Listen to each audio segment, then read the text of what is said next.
In front of me is TECNO Spark 20 Pro Plus, and today I would like to show you how you can edit passwords saved in Passwords Manager.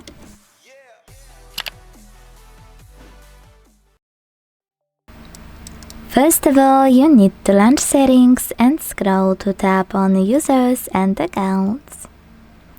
Then tap on gear icon next to Google and select Google Password Manager. Now, after you do that, click on a password you wanna edit, enter your screen lock, and hit Edit button to change wherever you want to. When you're ready, just hit Save at the top right corner. So when I do that, as you can see, my login and password has changed. Thanks so much for watching. If you enjoyed this video, leave a like, comment and subscribe. Bye!